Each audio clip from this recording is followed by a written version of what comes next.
All right. Alrighty then, let's do it. Let's do it. Well, good morning, and welcome to another installment of New Home, Same Address, where we talk about the ins and outs, ups and downs of bathroom and kitchen remodeling. That's right. Specifically with those are kitchens and baths. And first seat, Karis Barker, how are you today? I'm well, thank you. Thanks for joining us today. Second seat, Yes. Eric Barker. Yeah. How Hey, are you, Justin. sir? I'm good. Good to see you. Okay, so I know that you had some questions and actually wanted to bring up a topic. So what do you got for us?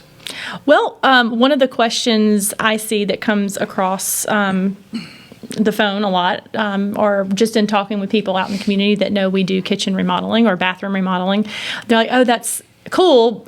I have no idea what I like. What are the trends? Do I do the trend or do I do what I like? And, I'm a big believer in your home is for you. And so, of course, we want to always invest in our home in ways that add value, but also it should reflect you, your personality, your family, your lifestyle. But one of the common issues is what color cabinets?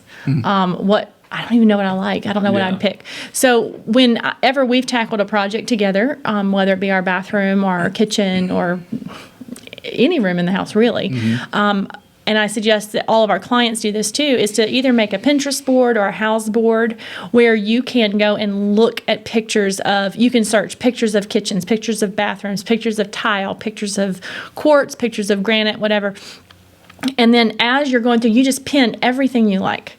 Because what that does is you're going to be drawn to certain things, whether or not you've identified it or not. And then after you've done that for a couple of weeks, if you go and you look at those boards, you're going to start noticing some trends. Or if you come in and show that board to one of our designers, they're going to be like, oh, well, obviously, since 90% of the cabinets that you've pinned are white, you probably like white cabinets. If, 60% is natural wood and 60%, or, one's walnut and one's maple, right? It may be a little bit different, but obviously you like natural wood. Okay. Things like that. So you can start, even if you can't verbalize at some point what you like and what your preferences are. If you start pinning pictures and then you go back and look, you'll start noticing trends, and it's a lot easier to define than what you like. Okay, now I know I like white cabinets. Okay, now what else do I like? Oh, I like it with the dark countertops, or I like it with the light countertops. Yeah. That helps you kind of narrow it down a little bit. Yeah, absolutely. Your personal style. Yeah, I would agree. Back to the original kind of intro that you had us go into was that, we want to make sure that it's your style and taste, but also that it was also a good investment all around. I think I want to talk a little bit about that. If you're stuck between the idea of floating around, okay, I want it to match my taste and style, but I also want it to be a good investment for the house. That's a tricky road to walk down, or at least it might seem like. If it makes things way easier though, if you're just like, I want something that's completely my taste, we'll do that. I want something that's completely an investment project, right? I'm flipping this. I'm going to sell the house. It's going to go up in value, stuff like that. That's a really easy road to walk down too. But when it comes to mixing between the two, I think it's a little bit narrower of a pathway, but it's still something that we can accomplish. And I think to answer part of your question, once you get those Pinterest boards up and those pictures and everything that you send to us and our interior designer and myself, and look at it and start going over different products, I'm 100% confident that we'll be able to find you something that is that or something very similar to that. That way we can get you the bathroom or the kitchen that you've always dreamed of. So that's definitely going to be helpful. Do you have any thoughts about that? Or? Yeah, I do. I think most of the feedback we get from our clients over the years is kind of a lack of confidence that they're going to make the right choice. They sort of know what they like, but they're not 100% confident if it's the right choice. If it's just them or if their friends are going to like it, if it's a good decision. So part of the process that we help you with is, it's almost like, I hate to use the word social proof, but you have other minds helping you. Like, yeah, this is a good choice. These go well together. Right. So I do think that is a way that a designer or a company that specializes in design can help you make a decision, because you may think you know what you want until you see something else, or you may be going down the right road, but there's something that Bless you. Excuse me. Sorry. But you may be going down the right road, but you don't know what all the options are. Right. So someone that is a professional in the area can often point you in a direction that you may be surprised because you didn't know what was there. But having a starting point is, it's the way to go. Well, and another thought to add on to that is that if you know you're only going to be there for 2 years, or you know you're going to be there, this is the last home, this is my forever home, that changes the discussion too. Because if I know that you're going to be selling it within the next 2 years, design trends, they come and they go, but usually you can kind of see, you can follow a path. So you can say, okay, if you know you're going to sell in 2 years, then let's not get too creative with stuff. Let's keep with maybe some more traditional elements or things that are more timeless, especially if you like a lot of color or you like a lot of like different products.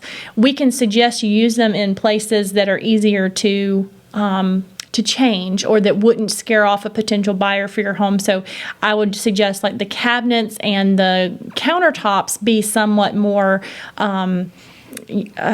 maybe mainstream, but if you wanted to be really quirky with something and you know you're going to leave after a couple years, then use that on your backsplash or use it in your paint colors. Things like that are, paint's going to be obviously the cheapest thing to change. The backsplash probably would be the next cheapest thing. But you can change elements like that a lot easier than you can change the cabinet color or the countertops. And so there are ways we would approach that discussion knowing what your end goal is that would help you create the most value in your home and to serve your needs going forward. Absolutely. Yeah, there's so when you think of from the homeowner's perspective, when they're just starting this journey, how would you, so I guess what I'm trying to get at is there are contractors, and then there are what's called design build contractors, and then you have like designers. I'm a certified kitchen and bath designer, but that doesn't mean I have training in like finishes and colors and that sort of thing. My certifications are in layout and like how the workflow is. Okay. So there's some differences there. But if you're a homeowner going to a contractor who doesn't have design capabilities, that may be something you need to add to the process, is to reach out for design help. Fortunately, we're able to do both in our company, so that helps our clients make decisions easier. But if the contractor you're going to work with doesn't offer that, there are other options. You can get some design help outside of that, and it may be a good idea depending on the scope of your project, the size of the investment it's going to be. Right. Yeah, if you're going to spend that much money, do it right. Yeah, absolutely. One thing I do want to ask and touch on is going into your background, actually, specifically, Karis, with real estate and investing and background knowledge and being a realtor. That I wanted to ask. I'm coming to Ozark Kitchens and Baths. I want the perfect middle line between something that I really like and can enjoy, but I also want it to be something that's going to improve the value of my home or house and raise it the most significant portion that I can get, while also maintaining my style and taste. Number one, is that possible? And two, how specific do you have to go with these changes and remodelings to boost that value in the home? Do you have to get, basically what I'm asking, do you have to get really specific to what's in with the color on the wall, or is it just the fact that, so general speaking, that the bathroom has been remodeled, check the box? Well, that's a multifaceted question. If you're going to remodel your home and you want it to add equity so that you can sell it for more later on, your highest value items are your kitchen, your primary bath, and your outdoor living space.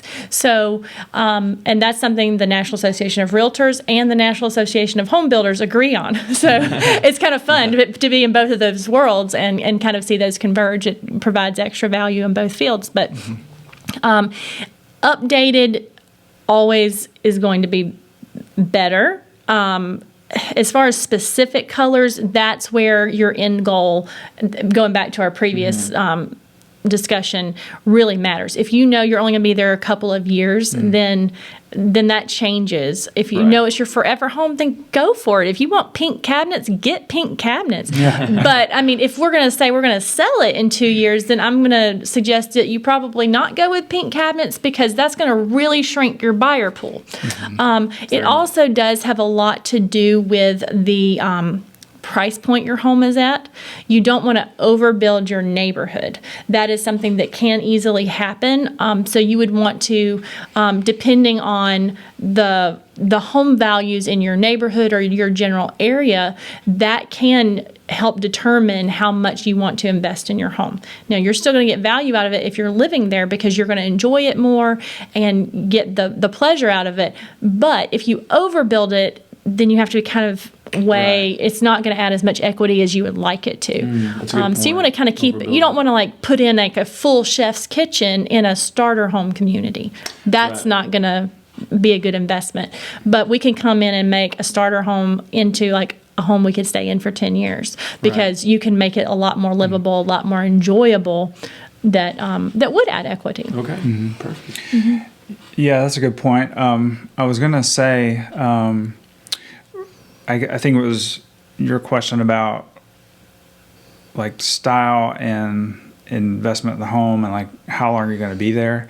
That is part of our process. Like some of the questions we ask are, well, how long do you plan on staying here? Because that helps us know how to guide and Right. encourage decisions, because that is pretty an important question for you to consider. Yeah, we're not just especially- nosy. Just want to know all your business. Like Yeah. there is a reason we ask those Yeah. questions. Yeah, and it's more because we do get asked, what's the return on my investment, a lot. Yeah. And it's a great question to ask. So that is best answered by how long you plan on staying there. Yes. Exactly. Because if it's like you say, Karis, if this is my forever home, then do what you want to enjoy. Well, and also that's it Invest guides more the heavily in what your taste is. Right. You can invest in trying to get money back, or you can just invest in yourself, and then that would bring value to yourself. Well, Yeah. and another thing we see a lot of times, if people are going to be staying in this home for their forever home, then let's consider what happens when, God forbid, your knees go out. Do we need to make sure that you have a Karis over here breaking knees. yeah, I'm not breaking, but like, we do a lot of tub to shower conversions, because a lot of people would rather have a shower now because they are wanting to stay in this home longer. So think about the process. Okay, I may be fine getting out of a tub now, but how will I be in 10, 15, 20 years? Right. I don't have children anymore that need to be bathed in a tub, so I need to plan on Right. my convenience going forward. That may mean that you add more grab bars, or it may mean that you add blocking for grab bars that you want to install in the future. So that's something you Right. want to discuss with our design consultants and make that part of the process, that, hey, look, I know that in 10 years, my mom's moving in with us, so we need to make sure that this bathroom will work for her. Let's add extra blocking in the walls so we can put grab bars without having to go through an extensive process. So there's other elements, not just Right. design elements, but a lot of times we refer to it as aging in place. Yeah. Well, design is more than just colors. Of course. It can be lighting. It can be how the function, the flow of it goes. So layout changes, anything. So. yeah, and how accessible it is to use what you do. All of those things come into play, and having someone help you with that helps you get a better, confident decision, because you may not think about, well, I need a 36-inch wide door to get a chair through, or something of that nature. So it really does help to have an expert that can see things that you may not see Right. and point it out. Exactly. Yeah. Exactly. So, Well, I think that pretty much wraps it up. That's Sounds good. that's good Yeah. thoughts, good answers all around. Thank you guys at home for watching. We appreciate you. We hope to see you in the next installment of New Homes, Same Address. Make sure to leave your questions and concerns down in the comment section, and give this video a like. Thanks. Talk to you later.